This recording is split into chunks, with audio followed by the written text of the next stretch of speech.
Perkenalkan, nama saya Martinanya Putra Miku. Saya mahasiswa ekonomi prodi manajemen dengan NIM 1841068 kelas D. Di sini saya akan mengerjakan soal UTS ekonometrika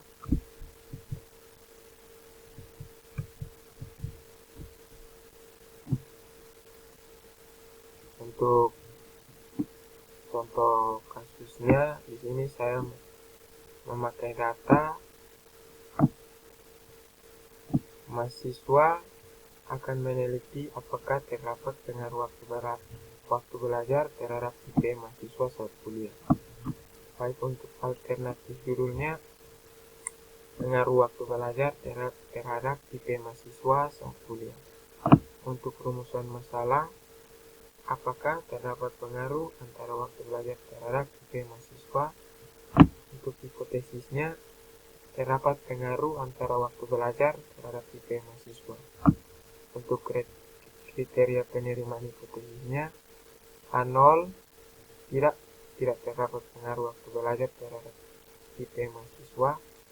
A1 terdapat pengaruh waktu belajar terhadap IP mahasiswa. Baik, di sini saya telah membuat tabel data mahasiswa dari kampus A yang akan saya pakai untuk mengerjakan soal dari UTS ekonometrika. Selanjutnya, untuk jawabannya berikut ini adalah data yang diambil pada 10 orang mahasiswa jurusan bahasa Inggris di kampus A. Di sini saya akan menjelaskan sedikit dari data yang telah saya buat.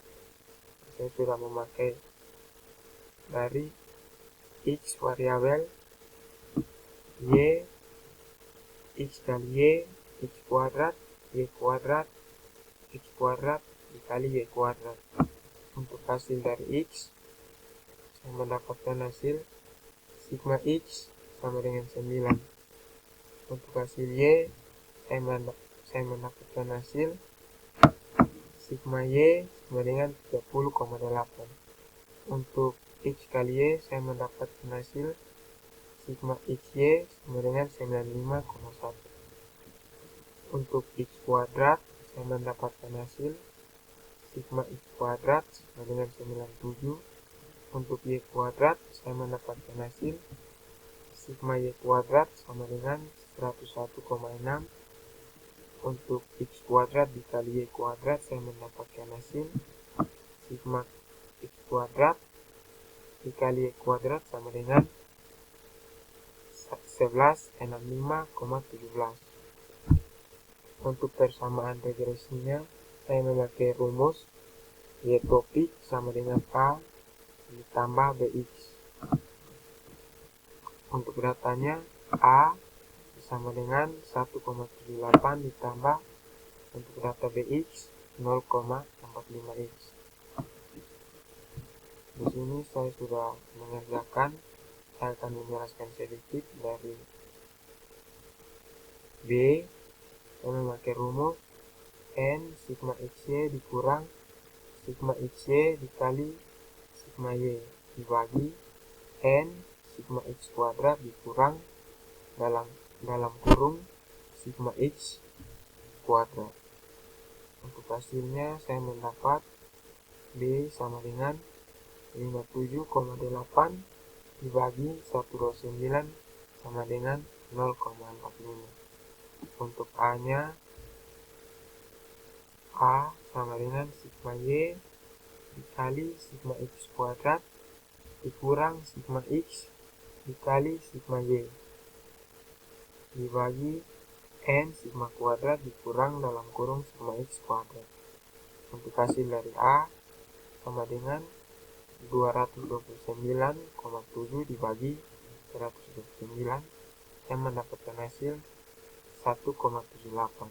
Baik, selanjutnya untuk koefisien korelasi RXY, saya memakai rumus RXY sama dengan sigma XY dibagi akar dalam kurung sigma X kuadrat dikali Y kuadrat sama dengan 95,1 dibagi dengan 1165,17 sama dengan 95,1 dibagi 34,135 sama dengan 2,8.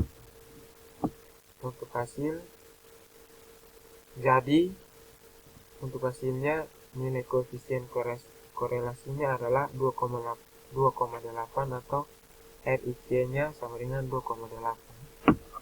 Untuk koefisien determinasinya saya memakai rumus R kuadrat sama dengan N sigma XY dikurang sigma X kali sigma Y dibagi N sigma kuadrat kurang sigma X kuadrat kali N sigma Y kuadrat dikurang sigma Y kuadrat. Untuk hasilnya 57,8 dibagi 93,2 kuadrat. Saya mendapatkan hasil 0,6 kuadrat. Jadi R kuadratnya sama dengan 0,36.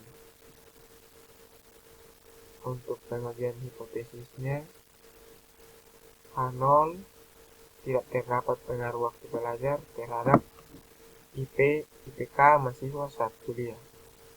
H1 terdapat pengaruh waktu belajar terhadap IPK mahasiswa saat kuliah.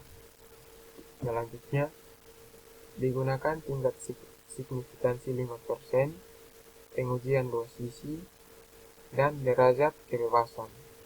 Sini saya memakai rumus DF sama dengan N dikurang K dikurang N dikurang K dikurang L sama dengan 10 dikurang 1 dikurang 1 sama dengan 8. Untuk keterangannya N sama dengan jumlah data, K sama dengan jumlah variabel independen. Maka diperoleh tabel sama dengan 2,306004. Selanjutnya, untuk mencari T hitung digunakan rumus T hitung sama dengan R akar dari N dikurang 2 dibagi akar dari 1 dikurang 2 akar dari 1 dikurang R kuadrat. Hasilnya 7,84 dibagi 0,8. Untuk hasil T hitungnya 9,8.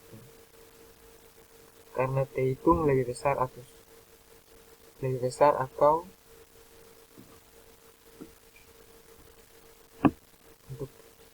untuk T hitungnya sama dengan 9,8.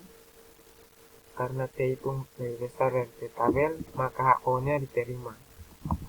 Untuk kesimpulannya, dari analisis yang dilakukan, maka dapat disimpulkan bahwa tidak terdapat pengaruh waktu belajar terhadap IPK mahasiswa saat kuliah.